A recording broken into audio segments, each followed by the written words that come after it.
Bonjour à tous. Que vous soyez des habitués de notre Église ou que vous soyez ici pour la première fois, soyez les bienvenus. Si nous nous réunissons dimanche après dimanche, c'est parce que Dieu, dans sa grâce, a envoyé Jésus mourir sur une croix à notre place. En Jésus-Christ, par son sacrifice, nous avons été pardonnés de nos fautes. La colère de Dieu contre nous, contre notre péché, est retombée sur Jésus. En Jésus, nous avons été rachetés de nos fautes. Et aujourd'hui, maintenant, nous appartenons à Jésus. Dans son épître aux Romains, l'apôtre Paul présente la conséquence dans nos vies d'une juste compréhension de la grâce, une juste compréhension de la bonté imméritée de Dieu à notre égard. Je vous invite à écouter Romains chapitre 12, versets 1 à 2. Je vous recommande donc, frères et sœurs, à cause de cette immense bonté de Dieu, à lui offrir votre corps comme un sacrifice vivant, saint et qui plaise à Dieu. Ce sera là de votre part un culte raisonnable. Ne prenez pas comme modèle le monde actuel, mais soyez transformés par le renouvellement de votre intelligence pour pouvoir discerner la volonté de Dieu, ce qui est bon, ce qui lui plaît, ce qui est parfait. Le renouvellement de l'intelligence pour discerner la volonté de Dieu. C'est pour réfléchir sur ce point précis que nous avons débuté depuis quelques dimanches une nouvelle série de prédications sur le thème « Vivre autrement ». Dans son épître, Jacques réfléchit à cette même question de la mise en pratique de cette sagesse de Dieu. Je laisse la place maintenant à Yves qui nous fera la lecture de Jacques chapitre 3, les versets 13 à 18. Jacques chapitre 3, versets 13 à 18. Jacques 3, 13 à 18. Y a-t-il parmi vous quelqu'un de sage et d'expérimenté? Qu'il en donne la preuve par sa bonne conduite, c'est-à-dire par des actes empreints de l'humilité qui caractérise la véritable sagesse. Mais si votre cœur est plein d'amère jalousie, si vous êtes animé d'un esprit querelleur, il n'y a vraiment pas lieu de vous vanter. Ce serait faire entorse à la vérité. Une telle sagesse ne vient certainement pas du ciel. Elle est de ce monde, de l'homme sans Dieu, elle est démoniaque. Car là où règne la jalousie et l'esprit de rivalité, là aussi habite le désordre et toutes sortes de pratiques indignes. Au contraire, la sagesse qui vient d'en haut est en premier lieu pure. De plus, elle aime la paix. Elle est modérée et conciliante, pleine de compassion. Elle produit beaucoup de bons fruits. Elle est sans parti pris et sans hypocrisie. Ceux qui travaillent à la paix sèment dans la paix une semence qui produira un fruit conforme à ce qui est juste.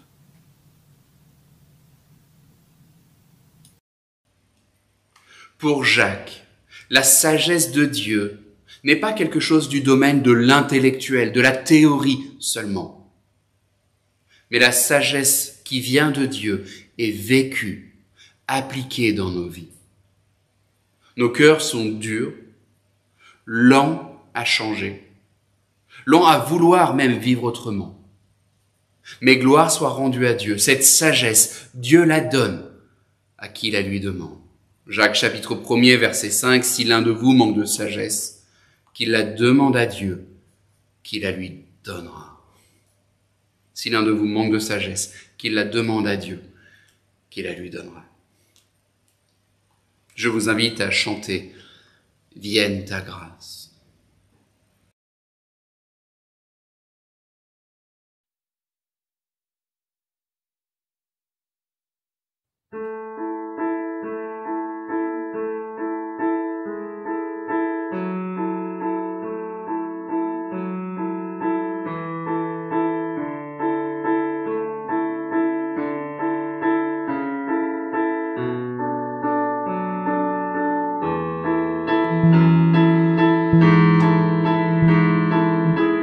Viens nous appeler de lumière,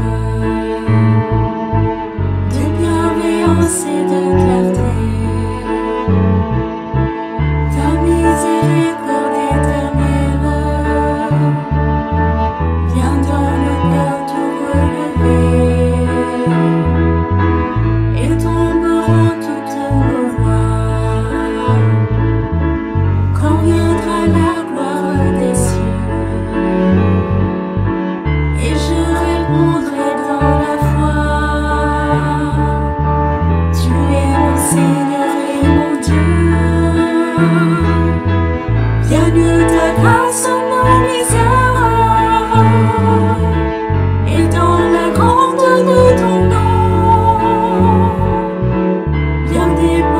sur notre terre la douceur de ta guérison. Donne-nous l'esprit qui nous libère et dans la bonté de ton nom et dans le cœur de notre Père l'amour infini du pardon. Quand ta parole est prononcée, la mort est vaincue par la vie, et dans tous nos cœurs délaissés se manifeste ton esprit. Que vienne en nos vies le réveil que ton amour a désiré. Dans la foi je ne tremble pas, car Jésus ma vertu c'est toi. Viens ta grâce en nos misères et dans la grandeur de ton nom. Viens déposer sur notre terre la douceur de ta guérison. Viens-nous l'esprit qui nous libère et dans la beauté de ton nom et dans le cœur de notre Père l'amour infini du pardon.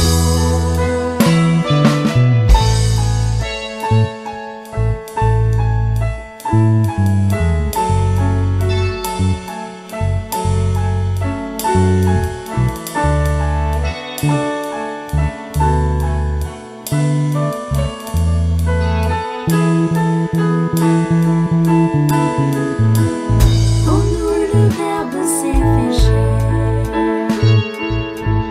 parmi nous il a demeuré, il vit en nous et nous éclaire, sa grâce en nous s'est déversée, nos yeux verront ce que ton cœur à chacun de nous veut donner, que par l'Esprit de notre Père, en nous Jésus veut habiter. Viens-nous ta grâce en nos misères et dans la grandeur de ton nom. Viens déposer sur notre terre la douceur de ta guérison. Viens-nous l'esprit qui nous libère et dans la beauté de ton nom et dans le cœur de notre Père l'amour infini du pardon.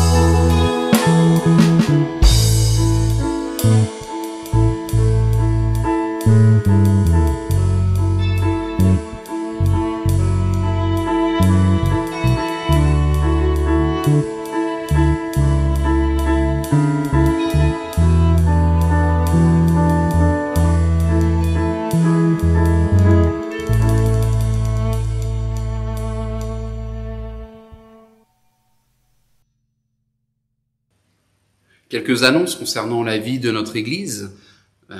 Nous aurons mardi ou vendredi à 19h30 en ligne la rencontre découverte. Cette rencontre s'adresse à celles et ceux qui souhaiteraient, comme son nom l'indique, découvrir la foi chrétienne, faire connaissance avec la personne de Jésus-Christ. Donc mardi ou vendredi à 19h30. Si vous souhaitez plus d'informations, vous pouvez passer par le formulaire contact du site web sèvres72.org. Jeudi, l'étude biblique sur le psaume 9 sera mise en ligne au cours de l'après-midi sur notre chaîne YouTube. Le lien sera envoyé également sur la liste de diffusion, mais vous pouvez la trouver directement sur la chaîne YouTube, donc jeudi au cours de l'après-midi. Les sorties semées sur le marché de Saxe-Breteuil reprendront le samedi 30 janvier de 10h à midi. Un rendez-vous sera donné directement sur le marché de Saxe-Breteuil. Des évangiles seront proposés à ceux qui le souhaitent, avec évidemment le même protocole sanitaire que précédemment. Donc, si vous souhaitez avoir plus d'informations sur cette sortie, n'hésitez pas, là encore, à nous contacter par le formulaire contact du site web. Donc, le samedi 30 janvier de 10h à midi, sortie semée sur le marché de Saxe-Breteuil. Pour nous préparer à l'écoute de la parole de Dieu, chantons comme une prière formulée à Dieu le chant « Ta parole ».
ta main l'accomplit.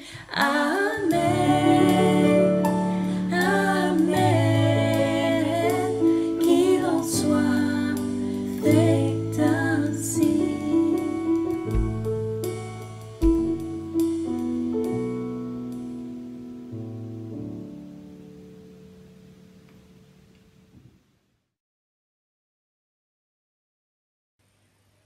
Laurie nous fera la lecture du texte biblique, puis Paul prêchera sur ce même texte maintenant.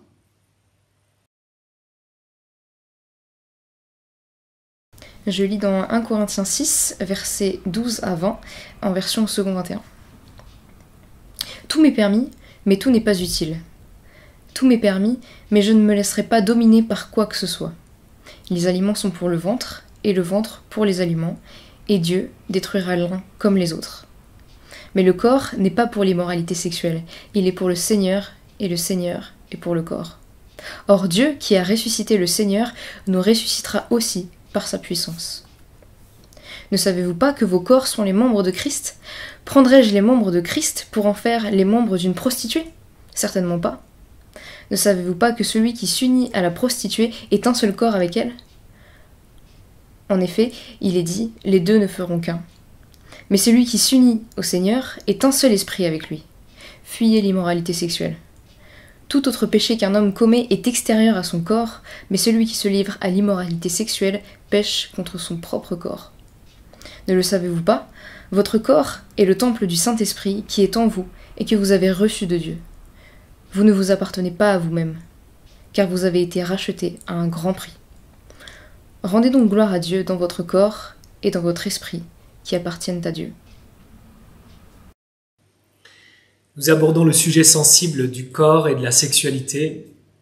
En y réfléchissant, quelle lecture avons-nous de l'histoire? Je suis conscient de schématiser, mais on pourrait résumer la situation par deux lectures. Une lecture progressiste et une lecture nostalgique. En Occident, une lecture courante consiste à voir le christianisme comme un joug étouffant. Et au fur et à mesure que l'histoire avance, on s'en détache pour vivre une sexualité plus libre, plus épanouie. Selon cette vision-là, depuis la libération sexuelle qu'on situe vers la fin des années 60, c'est à chaque génération de définir ses propres normes. Les normes du passé ne sont pas nécessairement les normes de l'avenir. Il faut vivre avec son temps. Une lecture progressiste de l'histoire. À l'inverse, il y a une lecture nostalgique. Selon cette lecture, nous assistons à une longue descente en termes de mœurs et de sexualité. L'âge d'or, en termes de perception du corps et de la sexualité, est derrière nous. Et nous avançons irrémédiablement vers le pire. Une lecture nostalgique. Je l'ai dit, c'est schématique et il y aurait certainement des nuances à apporter. Mais qui a raison? Dans un sens, les deux lectures ont été mises à mal par des scandales ces dernières décennies. Il y a eu les scandales dans les milieux qu'on dirait conservateurs. Les scandales ont éclaboussé l'Église. Et je ne parle pas uniquement de l'Église catholique. Dans les rangs du protestantisme, des figures en vue ont été accusées d'abus. Mais on trouve aussi des scandales dans les milieux qu'on dirait libéraux. Au début de l'année 2020 est paru un livre intitulé « Consentement ». La personne mise en accusation dans le livre était perçue comme une figure d'avant-garde dans la libération sexuelle. À la sortie du livre, les médias ont essayé d'établir les responsabilités de chacun et on note que la réponse « c'était une autre époque » n'est pas passée aux oreilles du public. Notre société attend des comptes, mais n'est-ce pas en contradiction avec une lecture progressiste? On peut prétendre qu'il faut vivre avec son temps, que chaque époque peut déterminer ses normes. Dans la pratique, on estime qu'il y a des normes qui transcendent toute époque, toute culture. Le point commun entre ces différents scandales, c'est la loi du silence. Dans ces histoires, un silence s'est installé alors qu'il aurait fallu dénoncer. L'intérêt du texte que nous méditons est double. D'une part, l'apôtre Paul n'a pas peur de rompre le silence. Au chapitre 5, alors que l'Église reste silencieuse sur un cas d'inceste, il aborde ouvertement le sujet dans sa lettre, lue publiquement. Ici, au chapitre 6, il aborde un autre sujet sensible. Certains croyants de l'Église de Corinthe fréquentaient des prostituées et n'y voyaient aucun problème. L'autre intérêt de ce texte, c'est qu'il nous confronte, quelle que soit notre lecture de l'histoire, progressiste ou nostalgique. Le fait qu'il s'adresse à des chrétiens du 1er siècle montre qu'il y avait des défis pour la première génération de croyants qui venaient d'un arrière-plan grec. Mais il confronte aussi une lecture progressiste. Prenez le slogan que Paul cite au verset 12, « Tout m'est permis ». N'est-ce pas ce qu'on pourrait entendre aujourd'hui ? Probablement en précisant « Tout m'est permis à condition que cela ne fasse pas de mal à autrui ». Il y a aussi la conception du corps, décrite au verset 13, qui cadre bien avec une lecture progressiste. Le corps a besoin de nourriture et c'est pareil pour le sexe. Il faut satisfaire le corps dans les deux cas. Dans le contexte de l'église de Corinthe, comment l'apôtre Paul va-t-il parler de la sexualité et du corps? Je vous suggère le plan suivant. Le corps, pourquoi? Versets 12 à 14. Le corps de qui? Versets 15 à 17. Qu'est-ce que je vais en faire? Versets 18 à 20. Plutôt que de dresser une liste d'interdits, l'apôtre Paul fait appel à l'intelligence de ses lecteurs. Il emploie l'artillerie lourde sur un plan théologique. Il fait des liens avec la Trinité, la résurrection, le temple, la rédemption. On commence avec le corps, pourquoi? À Corinthe, on trouvait un temple dédié à la déesse Aphrodite, déesse de l'amour. On estime qu'1 millier de prostituées y gravitaient. Comment les chrétiens de Corinthe, certains croyants de l'Église, pouvaient-ils justifier la fréquentation de prostituées? Verset 15. Bien, par les deux slogans mentionnés plus tôt. Le tout est permis du verset 12 concerne la liberté. Paul retranscrit le slogan, mais il ajoute « Tout n'est pas utile. Tout m'est permis, mais je ne me laisserai pas dominer par quoi que ce soit. » Il y a pas mal de choses qui sont autorisées. Je peux regarder la télévision toute la journée. Je peux jouer aux jeux vidéo toute la journée. Je peux manger chips, gâteaux, bonbons à tous les repas. C'est autorisé, mais est-ce utile? On parlerait plutôt d'addiction. Est-ce qu'on définirait la boulimie comme une liberté? Est-ce qu'on définirait la nomophobie, la dépendance au smartphone, comme une liberté? Non, parce qu'on est précisément asservi. La liberté doit être définie. L'apôtre Paul y reviendra au chapitre 7, mais selon lui, la liberté se trouve dans le fait de pouvoir maîtriser ses passions. Et s'il faut les vivre dans le cadre du mariage, en comprenant l'importance du corps. Au verset 13, il passe au deuxième slogan. Les aliments sont pour le ventre et le ventre pour les aliments. Le raisonnement paraît simple. Quand on a faim, on mange. Quand on a soif, on boit. Quand on a un appétit sexuel, il faut le satisfaire. Pourquoi refouler les désirs du corps? On le voit ailleurs dans la lettre, les Corinthiens voyaient le corps comme une enveloppe temporaire. Ce qui comptait pour eux, c'est l'esprit. Mais le corps est plus qu'un appareil digestif sur 2 pattes. Le corps est plus qu'un simple objet de désir pour satisfaire ses pulsions. Quel est le danger si on isole le corps? Dans une chronique de philo sur France Inter, Thibaut de Saint-Maurice revient sur une expression qu'on entend parfois. « Mon corps m'appartient ». Écoutez-le. Le risque, c'est que mon corps ne soit alors plus tout à fait moi, mais un bien que je possède, comme une voiture, des vêtements ou un téléphone. Il n'est plus tout à fait sûr alors qu'il puisse conserver une quelconque dignité. Si on ne voit pas le corps comme une partie intégrante de notre personne, il devient un objet et perd en dignité. Cela va se retrouver dans les rapports sexuels. Une psychiatre l'exprime ainsi. Lorsque la sexualité se réduit à l'usage de l'autre, considéré plus ou moins comme objet de consommation, on n'est plus dans la vraie dimension de l'humain. On n'est plus dans la relation voulue par Dieu. À l'inverse, Paul affirme que le corps fait partie intégrante de notre personne. Hommes et femmes, nous sommes faits pour être image de Dieu, avec toute la dignité que cela représente. Notre corps est plus qu'un emballage temporaire. C'est pour cette raison d'ailleurs qu'il mentionne la résurrection au verset 14. Jésus est ressuscité avec un corps et nous allons ressusciter avec un corps. Notre corps fait partie de notre identité. Il fait partie de notre destinée. Si on perd cette dimension-là, le corps devient un objet et il perd en dignité. Il y a 10 ans est paru dans le magazine Le Point un article sur les rapports sexuels. Un journaliste y commentait une étude scientifique. L'étude mettait en évidence que les couples qui avaient patienté jusqu'au mariage avant d'avoir des rapports sexuels avaient généralement une harmonie sexuelle plus grande, une plus grande stabilité relationnelle, une meilleure communication dans le couple. Le journaliste se présentait dans l'article comme, je cite, « croyant encore à la libération sexuelle ». Il usait d'ironie, voire de sarcasme, en commentant l'étude. Écoutez plutôt.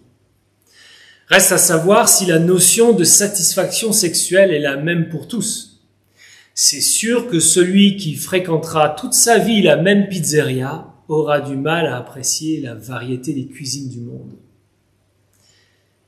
Notez que l'illustration est la même, dans le même registre qu'à Corinthe, la gastronomie.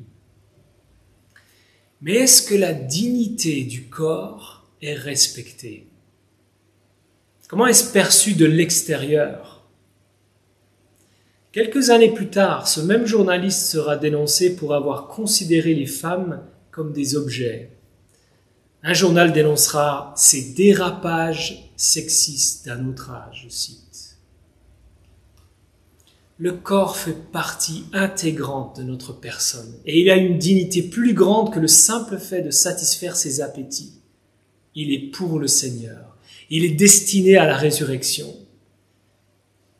Mais que veut dire « il est pour le Seigneur » plus précisément? C'est ce que Paul va développer dans les versets suivants. Le corps de qui dans les versets 15 à 17?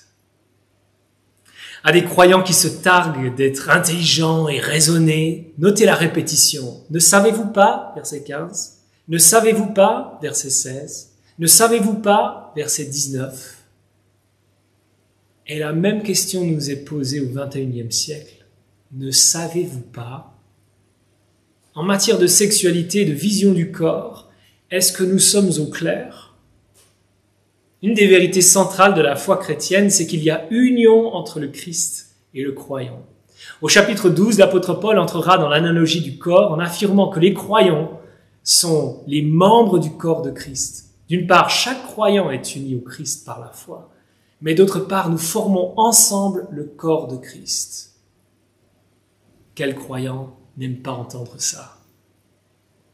Qui n'aime pas entendre que nous sommes unis à lui dans sa mort et dans sa résurrection? N'est-ce pas le cœur de la bonne nouvelle? Et pour ce qui est des frères et sœurs, qui n'aime pas entendre que nous sommes interdépendants?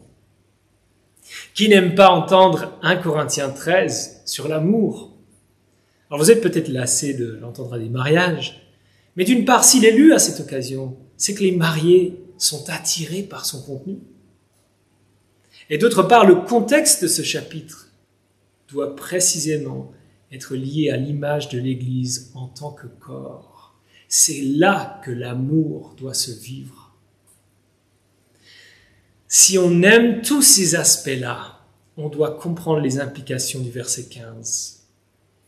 Ne savez-vous pas que vos corps sont les membres de Christ? Prendrais-je les membres de Christ pour en faire les membres d'une prostituée? Honnêtement, qui réfléchit en ces termes-là? Qui pense comme l'apôtre Paul? Un croyant qui va coucher avec une prostituée emmène Jésus avec lui. Et que ce soit Paul ou Jésus, le principe est étendu à tout rapport sexuel en dehors du mariage. Un peu plus loin, il cite la Genèse, mais en enlevant la première partie qui fait référence au mariage. Il ne cite que les deux ne feront qu'un. C'est pour cela aussi qu'il utilise un terme large, l'immoralité sexuelle, pas seulement la fréquentation de prostituées. Autrement dit, un croyant, une croyante qui a des relations sexuelles avec quelqu'un en dehors du mariage associe Jésus. Un croyant, une croyante qui est infidèle dans son mariage associe Jésus. L'union est telle que si le croyant le fait, Jésus est associé. Certains médias sont spécialisés dans les scandales. Dans des magazines ou sur un site de médias, on trouvera des articles sur tel scandale de célébrité. Que dirait-on du titre suivant ? Jésus fréquentait régulièrement des prostituées. Jésus avait une liaison secrète. Jésus était infidèle. En tant que croyant, ne serait-on pas choqué ? On a envie de rétorquer, c'est pas possible, compte tenu de tout ce qu'on sait de lui. Mais c'est le choc que l'apôtre Paul dévoile ici. À cause de cette union indissoluble avec le croyant, Jésus est associé à ce que le croyant fait avec son corps. Et ce n'est pas parce que l'apôtre Paul a une vision négative de la sexualité. Au chapitre 7, il va encourager les rapports sexuels entre époux, rappelant qu'ils se doivent l'un à l'autre. Ailleurs, il dira que l'union entre un homme et une femme est l'expression de l'unité entre Christ et l'Église. Ce n'est pas le rapport sexuel en lui-même qui gêne, c'est d'utiliser son corps en dehors du cadre voulu par Dieu. Le défi posé pour les Corinthiens est aussi le nôtre. Les applications Glidden, Tinder et compagnie laisseront entendre que c'est juste l'histoire d'une rencontre sans engagement, deux corps qui trouvent leur satisfaction. Ça n'affecte personne, mais c'est faux. D'ailleurs, ce sont les retours qu'on entend dans les médias à leur sujet. Les utilisateurs, entre guillemets, sont devenus des objets de consommation à des fins commerciales. Comme les Corinthiens, on pourrait se targuer d'être très intelligent, raisonné. Mais il va falloir réfléchir davantage et réaliser que le corps est plus qu'un objet de désir. Il va falloir réaliser que le croyant associe Jésus à ce qu'il fait avec son corps. Ce qui nous amène à la question « Qu'est-ce que je vais en faire ?» Versets 18 à 20. Quelles exhortations l'apôtre Paul va-t-il faire aux Corinthiens et à nous? Deux impératifs. Le premier au verset 18. Fuyez l'immoralité sexuelle. Est-ce qu'il n'aurait pas pu choisir quelque chose de plus nuancé? Soyez prudents, allez-y doucement, qui va piano va sano. Non, c'est fuyez l'immoralité sexuelle.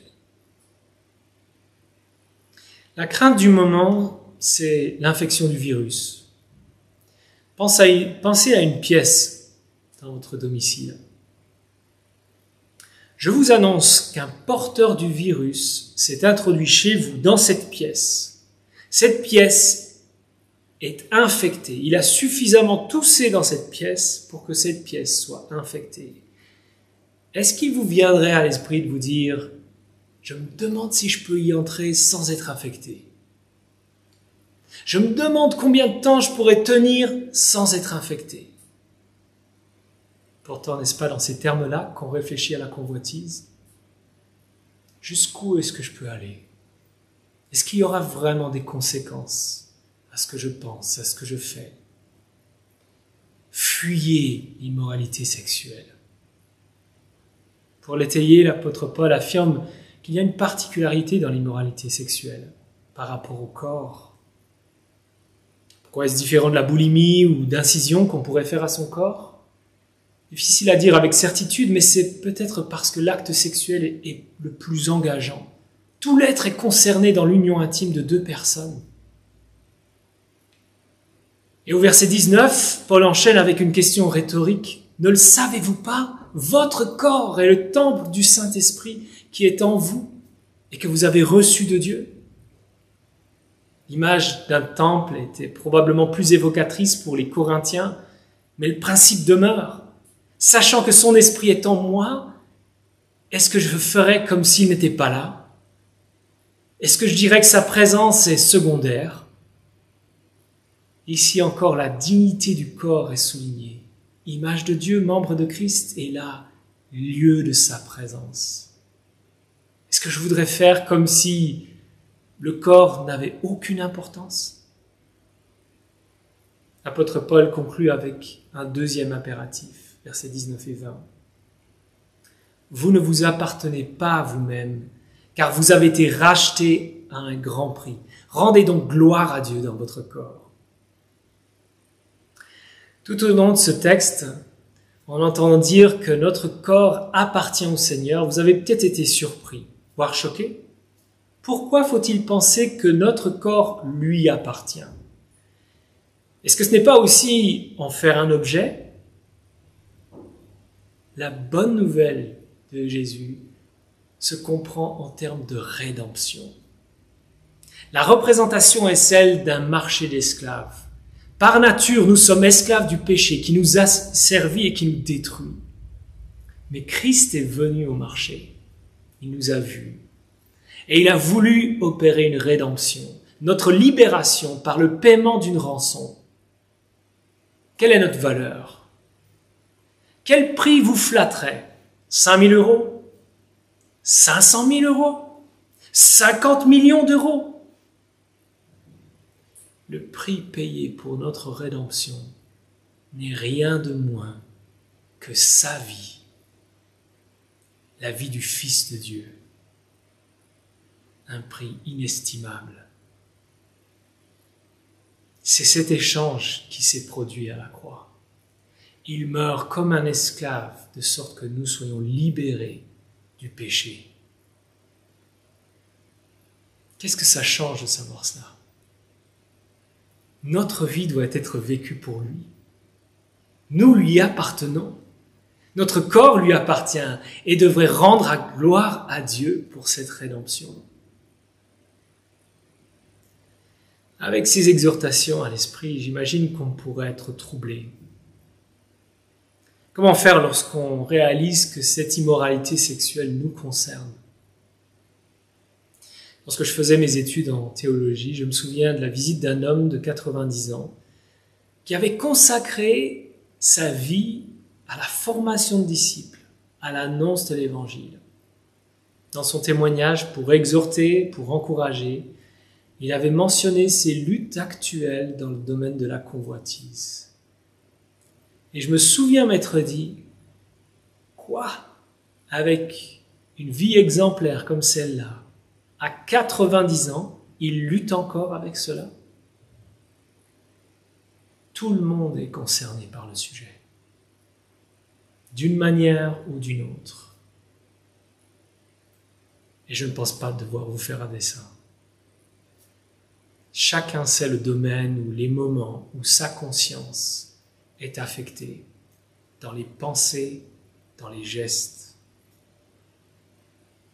Malgré tout ce qu'on peut dire des Corinthiens, de moi, de vous, il y a quelque chose qui doit nous encourager. Tout ce texte est encadré par ce que Jésus a fait en notre faveur. Au verset 11, après avoir dressé la liste des péchés dont les Corinthiens étaient responsables, il poursuit au verset 12. « Mais vous avez été lavés, mais vous avez été déclarés saints, mais vous avez été déclarés justes au nom du Seigneur Jésus et par l'Esprit de notre Dieu. » À la fin, ici, au verset 20, il conclut en disant « Car vous avez été rachetés à un grand prix. »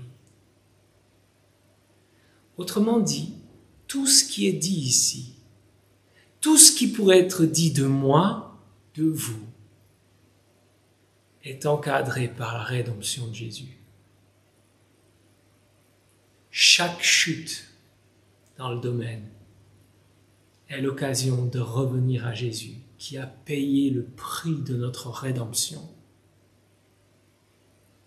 Chaque jour que l'on vit est l'occasion de rendre gloire à Dieu dans notre corps. Je vous invite à la prière.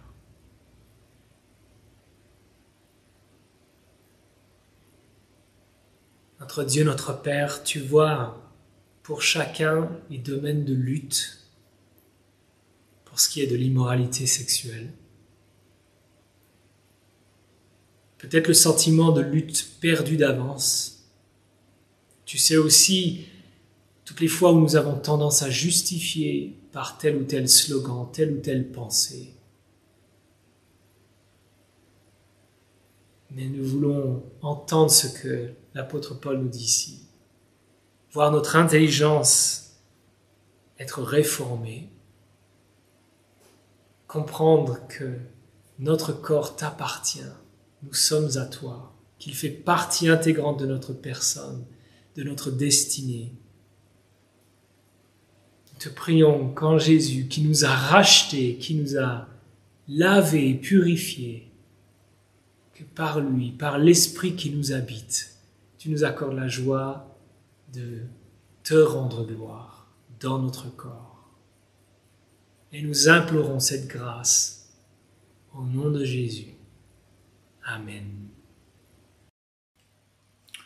En réponse à ce que nous avons entendu, chantons « À toi la gloire ».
Jude 24 et 25. À celui qui peut vous garder de toute chute et vous faire paraître en sa présence glorieuse, sans reproche et exultant de joie. Au Dieu unique qui nous a sauvés par Jésus-Christ notre Seigneur, à lui soit reconnue la gloire et la majesté, la force et l'autorité depuis toujours, maintenant et durant toute l'éternité. Amen. Bonne semaine à chacun.